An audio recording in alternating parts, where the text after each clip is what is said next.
یا اللہ۔ یہ کسی نے پوچھا پولیو کے قطرے پلانے چاہیے یا نہیں، اس کو چپ رہنے دو۔ قبض کے ساتھ کمر میں بھی درد ہوتا ہے، اس کا کوئی علاج بتا دیں۔ میرے محترم بھائیوں، یہ جو کمر میں درد ہوتا ہے نا، گھر جا کے پریکٹس کیجئے گا۔ یہ جو پیٹ ہے نا، اس کو ذرا پھلائیے گا، اس کو زور لگائیں گے تو آپ کی ایگزیکٹ کمر میں درد ہوگا۔ جب کمر کو، یہ پیٹ کو ہم پھلائیں گے تو کیا ہوگا؟ کیوں درد ہوا؟ آپ کے پیٹ کو آگے جب دھکیلا گیا، زور لگایا۔ اسی طرح جب ہم زور لگاتے ہیں تو وہ کمر کے اوپر زور آتا ہے۔ وہ کام کرو کہ آپ کو زور لگانا ہی نہ پڑے۔ ایک لقمے کو 32 بار چباؤ۔ ایک لقمے کو، ذرا سچ بتاؤ، جب ایک لقمے کو 32 بار چباؤ گے کھانا کیا بن جائے گا؟ اس کو سمجھو، اللہ تعالیٰ نے دانت کتنے بنائے ہیں؟ 32 دانت ہیں۔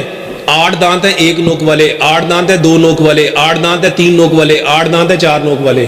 1 نوک والے کا کام ہے کاٹنا، 2 کا کام ہے پھاڑنا، 3 کا کام ہے چیرنا، 4 کا کام ہے پیسنا۔ کھانے کو دانتوں نے کاٹنا تھا، پھاڑنا تھا، چیرنا تھا، پیسنا تھا۔ تو یہ کب ممکن ہونا تھا؟ جب آپ کھانے کو کتنا چباتے ہیں؟ اور ہم نے کیا کیا؟ تیزی کا کام کس کا ہوتا ہے؟ کس کا ہوتا ہے؟ پھر سوچ لو کس کا ہوتا ہے؟ کھانے کے دسترخوان پہ ہم کون ہوتے ہیں؟ میرے محترم بھائیوں، ایک لقمے کو کم از کم 32 بار چباؤ۔ اللہ کی قسم کھا کے کہتا ہوں، دنیا دھنگ رہ گئی۔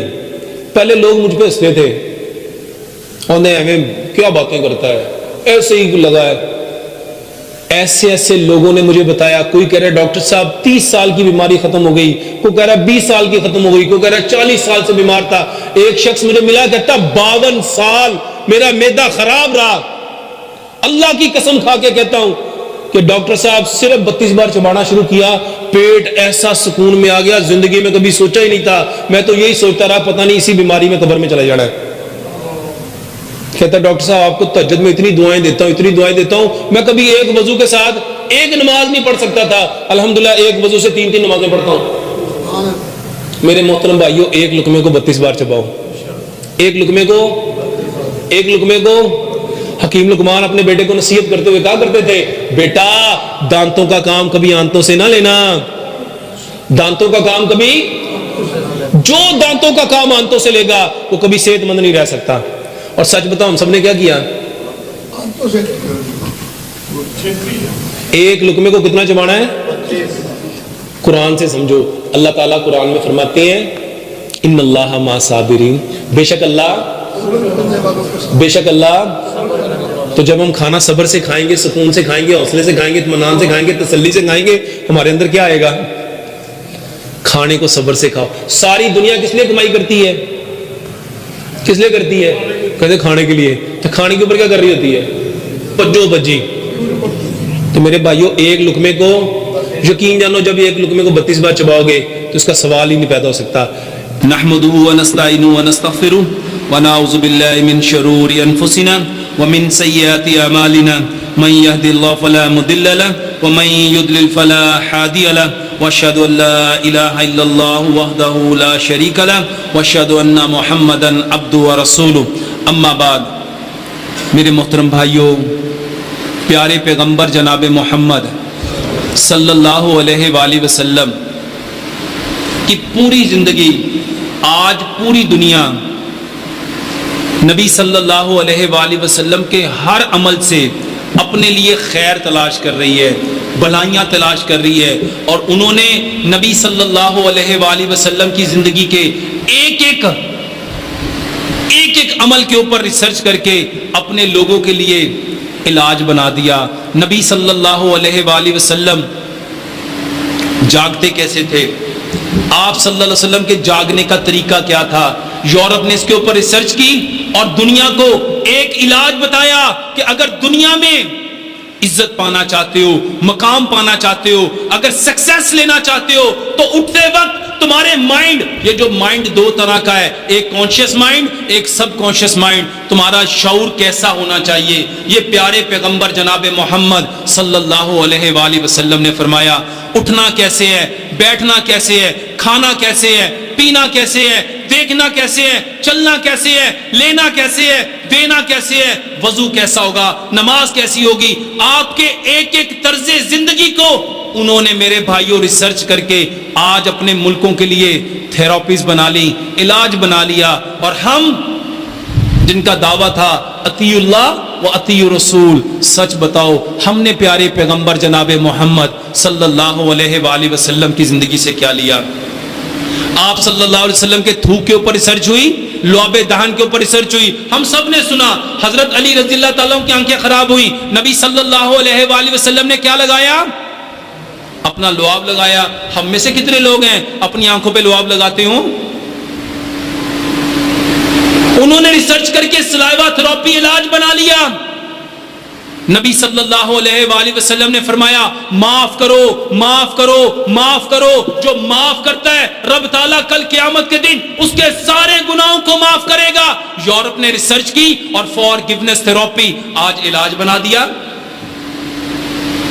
نبی صلی اللہ علیہ وآلہ وسلم نے فرمایا افشوا السلام، سلام کو عام کرو. یورپ نے ریسرچ کی یہ سلام کہنا کیا ہے، یہ السلام علیکم ورحمۃ اللہ وبرکاتہ، یہ سلام کہنا کیا ہے، اس کے اوپر ریسرچ ہوئی اور آج سوک تھراپی علاج بن گیا. نبی صلی اللہ علیہ وآلہ وسلم کے کھانا کھانے پہ ایٹنگ تھراپی علاج بن گیا. آپ کے پانی پینے پہ واٹر تھراپی علاج بن گیا. آپ کے وضو اور غسل پہ ریفلیکسو تھراپی، میگنیٹو تھراپی علاج بن گیا. نبی صلی اللہ علیہ وآلہ وسلم کھڑے کیسے ہوتے تھے نماز میں، آپ کا قیام کیسا ہوتا تھا، سینے پہ ہاتھ کیوں باندھتے تھے، رفع یدین کیوں کرتے تھے، رکوع کیوں کرتے تھے، سجدہ کیوں کرتے تھے، تشہد میں آپ اپنی سرین پہ کیوں بیٹھتے تھے. آج ایک ایک چیز پہ ریسرچ ہو کے پوری دنیا کے لیے علاج بن گیا. میرے بھائیوں ہم نے پیارے پیغمبر جناب محمد صلی اللہ علیہ وآلہ وسلم کی زندگی میں سے کس چیز کو اپنے لیے علاج کے طور پہ انتخاب کیا؟ قرآن میں ہم نے سنا قرآن میں شفا ہے. نبی صلی اللہ علیہ وآلہ وسلم کی ابن ماجہ کی صحیح حدیث ہے نماز میں شفا ہے. بتاؤ ہم نے کس چیز کی شفا اس قرآن سے یا اس نماز سے لی؟ گورے، وہ گورے جن کو آپ سمجھتے ہو کہ جن کے پاس دین نہیں، سمجھ نہیں، شعور نہیں، انہوں نے پیارے پیغمبر جناب محمد صلی اللہ علیہ وآلہ وسلم کے ایک ایک طرز عمل کو اپنے ملکوں میں، اپنے قوموں میں، اپنے لوگوں میں، اپنے گلی محلوں میں رائج کر دیا. ہم سب نے کیا لیا؟ سب نے سنا الطہور شطر الایمان، الطہور نصف الایمان. جاؤ جا کے جرمنی کے اندر، یو کے اندر، کینیڈا کے اندر ان کی گلیوں کو دیکھو اور اپنی گلیوں کو دیکھو اور اپنے گریبان میں منہ ڈالو. کس کے بارے میں؟ پیارے پیغمبر جناب محمد صلی اللہ علیہ وآلہ وسلم نے فرمایا الطہور شطر الایمان، ایمان کے لیے صفائی شرط ہے. اور دیکھو اپنے گھروں کو بھی اور ان کے گھروں کو بھی، ان کی گلیوں کو بھی اور اپنی گلیوں کو بھی، ان کے محلوں کو بھی اور اپنے محلوں کو بھی، ان کے ملکوں کو بھی اور اپنے ملکوں کو بھی، اور دیکھو کنہوں نے اپنایا، کنہوں نے جھٹلایا. اور پھر کہتے ہو ہم بیمار کیوں ہیں، پھر کہتے ہو طبیعت خراب کیوں ہے.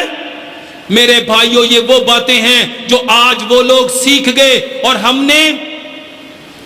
نے دین کو محض مسجد اور مدرسے کی چار دیواری تک محدود کر دیا. انہوں نے اسلام کو، دین کو، شریعت کو پریکٹیکل لائف میں اپلائی کر کے آج وہ لوگ عزتیں پا رہے ہیں، عروج پا رہے ہیں، ترقیاں پا رہے ہیں، اور ہم لوگ ذلت اور پستی اور رسوائی کی دلدل میں پھنستے جا رہے ہیں. ضرورت ایک ہے، اس امر کی ضرورت ہے کہ ہم اپنے دین کی طرف پلٹیں اور جس طرح پیارے پیغمبر جناب محمد صلی اللہ علیہ وآلہ وسلم نے اسلام کو عملاً کر کے دکھایا، اپنی زندگیوں پہ عملاً رائج کریں. اقبال نے کیا کہا تھا؟